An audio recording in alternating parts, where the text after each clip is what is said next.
j'avais été approché dans un premier temps par Jocelyn Parenteau, qui était un artiste de Sorel, qui représentait la coopérative de solidarité des artistes de Sorel.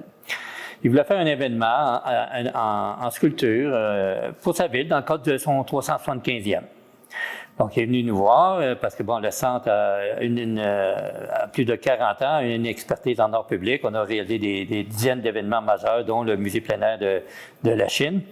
Donc, il est venu nous voir et il a demandé si on peut faire un événement. Donc, à l'époque, j'aurais peut-être dû rester couché. Mais bon.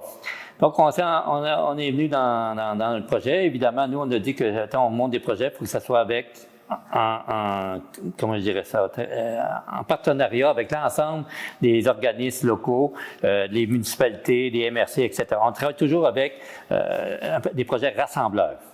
Donc, il a dit, il n'y a pas de problème, les gens de Sorel sont très sensibles à la culture et seraient intéressés. Donc, petit à petit, on a rencontré le conseil municipal, M. Péloquin, et on a établi un projet où on a installé une douzaine de sculptures monumentales qui ont été offertes gracieusement à la ville, une collection qui vaut plus de 2 millions de dollars.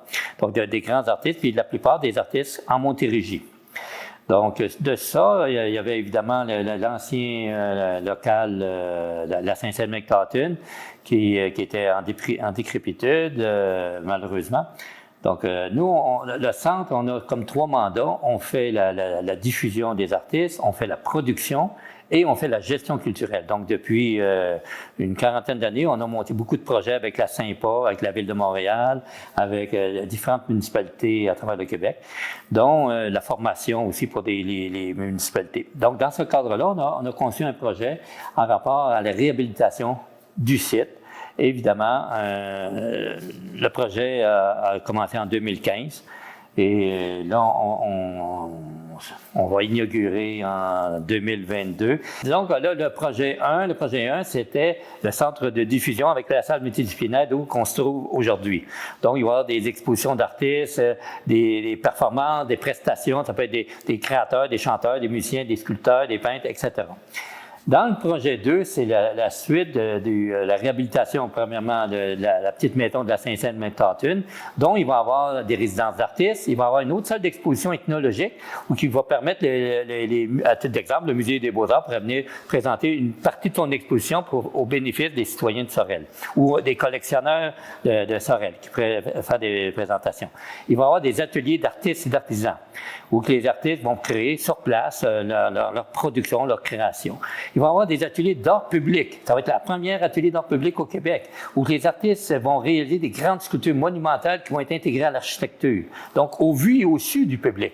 Il va y avoir des ateliers de formation pour les étudiants de cégep universitaire ou le grand public, des cours de sculpture sur pierre, de métallurgie, de modelage, moulage, peinture. Donc, autant pour les artistes qui veulent se perfectionner que les grands publics qui veulent offrir à leurs enfants ou personnellement prendre des cours.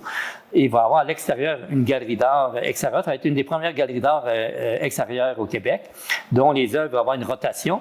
Il va y avoir, évidemment, on va mettre des œuvres d'art un peu comme on a fait le long de toute la route du Richelieu. L'idée, il y en a déjà une quarantaine d'œuvres installées.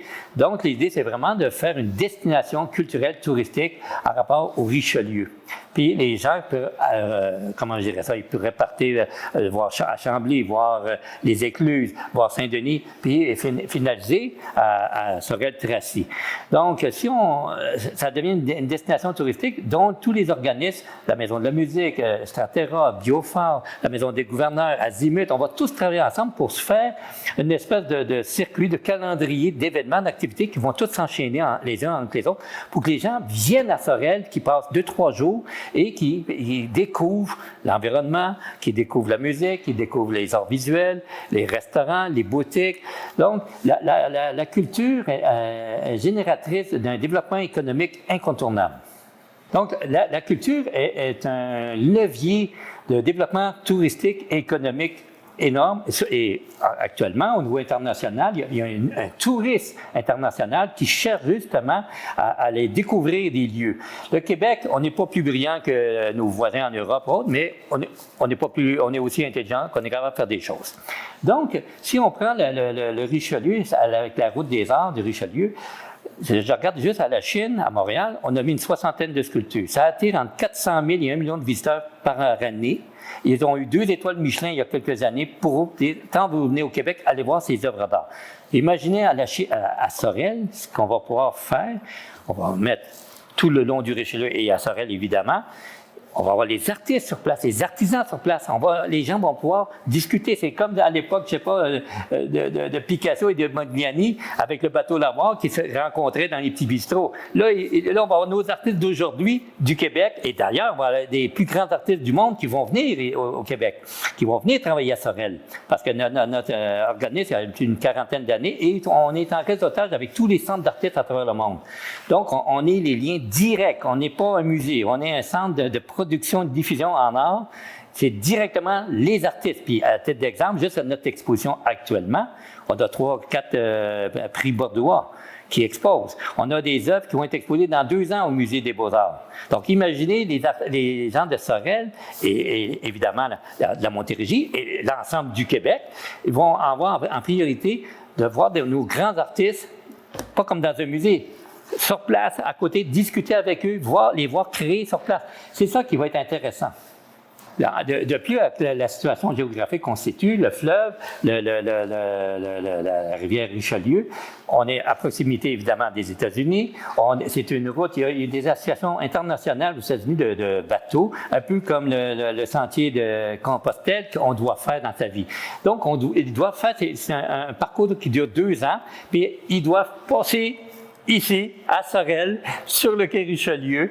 Donc, il va falloir travailler avec la municipalité pour faire un petit débarcadère. Pas une marina, un débarcadère pour que les gens puissent descendre, puis qu'ils aillent stationner leur bateau à la marina avec des vélos qui reviennent. Donc, faire une destination, pourquoi pas aussi des bateaux de croisière qui étaient jadis à Sorel. Les ramener, quand ils vont vers Québec, ils pourraient arrêter à l'heure du midi et découvrir des activités, des concerts avec la Maison de la musique, avec Stratera, avec le centre, voir des artisans sur place. Donc, c'est tout ça qu'on est en train de mettre en place. Donc, ça va être un générateur d'emplois. Donc, si on peut aller chercher un touriste international qui sont friands de culture, ben, je pense que Sorel va bien se positionner.